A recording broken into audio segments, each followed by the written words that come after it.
Hello, everybody. I just got a political question, which obviously is very touchy given the politics of today.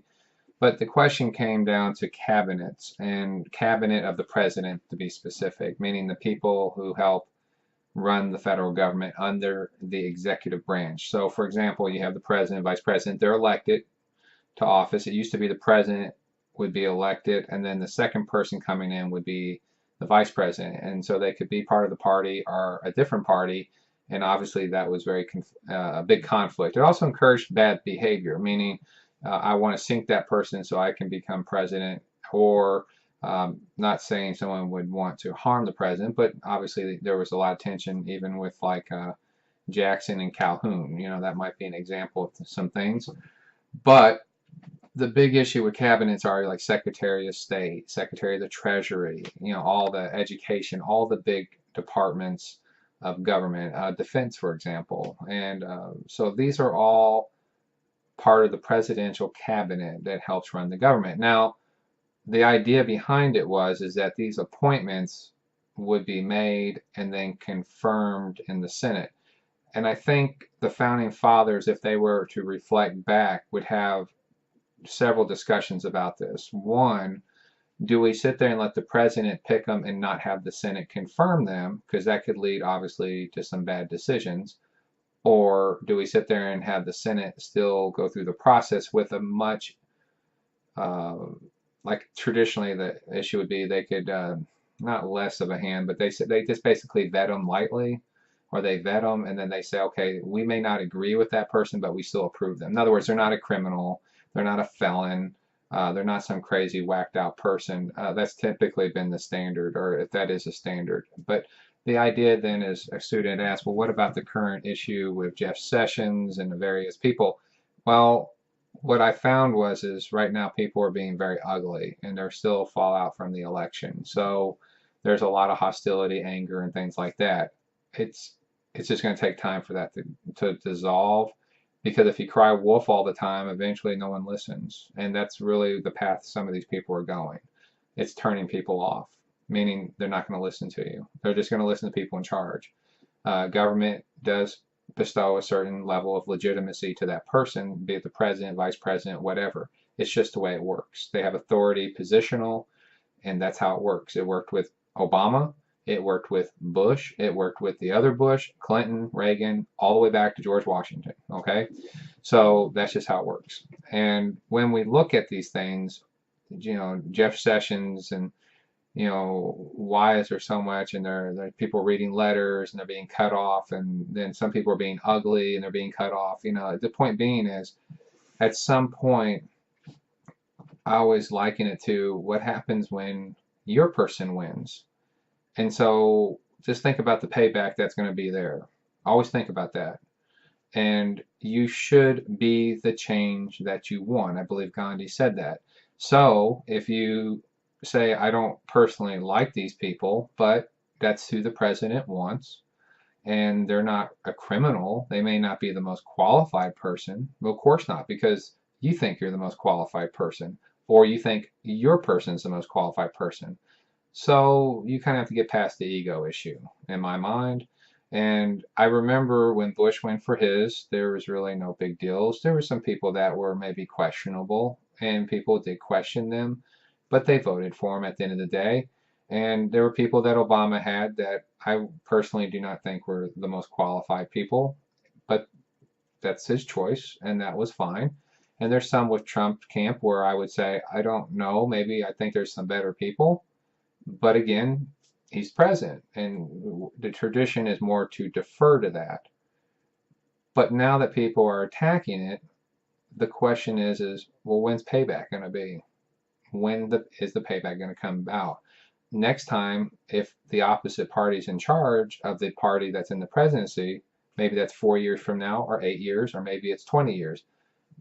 You just justify them saying, we don't want your person, and you're not going to have them.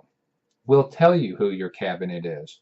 And I don't think that's what the founding fathers wanted. The founding fathers did not want Congress saying that the president had to pick their people. Okay, I don't believe that's what the founding fathers wanted. There's that separation of powers. And I think the president would almost be right to sit there and challenge that with the Supreme Court to say, I understand what tradition is, but the presidency has to be able to pull people in that they want. Loyalty is a big deal. And so while that's my opinion, I know there's checks and balances. I get all that, but you check to make sure that the person's maybe legal, they're a citizen, maybe they're not a criminal, and maybe you try to vet some of the ideas. Maybe they get embarrassed, they quit. Maybe something comes up like a scandal and they quit. Those are legitimate things. But because you don't agree with them or like exactly everything they say, that's probably not legitimate. So, and that goes back to the other point, as another student asked about impeachment. How many presidents have been impeached? Two. Andrew Johnson, which some people would argue that was payback for Lincoln. Like Lincoln, had he lived, would have been impeached because a number of people were very upset with the actions towards the South and the suspension of habeas corpus, all these things. They were very upset about that. So that's a big political discussion another day, but that's one. And almost got convicted by the Senate by one vote, but a very intelligent senator said, once we do this, this is going to really wreck things. This could really destroy our republic. So he put the republic, meaning the country, before himself and the party. And that's a very good story to read and a very notable case and a turning point in U.S. history. The second one was Bill Clinton. And now we have people saying, well, Donald Trump should be impeached. Why? I mean, he's been in there for 2 weeks. Let's say minimal amount of time. So when you say something like that, it becomes so ridiculous. I would not, if someone said that about Obama, I would have said that's ridiculous. He's been in office 2 months, 2 weeks. Well, you got to be joking me. Did he kill somebody? Did he conduct a criminal activity? Come on. Let's just not be silly here, So what I'm trying to suggest here is Obama said elections have consequences, and these are the consequences. And the best advice I can give people is don't scream fire and don't scream wolf. Go out there and change things. Go get more people elected that are of your party or your belief. Go out and change the House, the Senate. Go out and get more voters that believe in what you're doing. Raise money for awareness for commercials. I don't really care, but be part of the political process. Don't call for assassinations. Don't call for the military to overthrow the government. Don't call for false impeachments. I don't care what president it is. I don't care what party it is. It gets silly. And I'll use that word silly. And so when we talk about these things in class, I don't care if you're making a political discussion and you start citing things, but when you start making silly comments, then we start getting to the point where do you really believe the federal government's going to get overthrown by the military? Do you think that's a good idea? Do you think that's a good idea because then the next person that gets the military, they can overthrow you? And then what do we got now? We got a busted country. It's over, and we might as well just hang it all up. Why would we want that? So the whole issue with the cabinet goes down to a mutual respect. And we may not all agree with what Bush got. We may not agree with Clinton, Obama, Trump, but that's who they want for office, and that's who they're going to get. And that's the way it should be. And like it or not, win the next election and you can put your boys and girls in there. But until then, as long as you're not doing something illegal, that's about where you're at. Okay?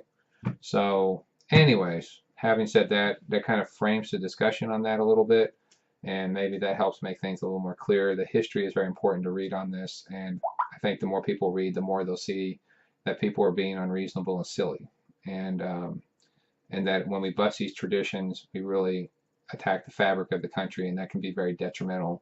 Because remember, what you justify today will be justified tomorrow by someone else, and while you may not agree with them, they will have justification to do it.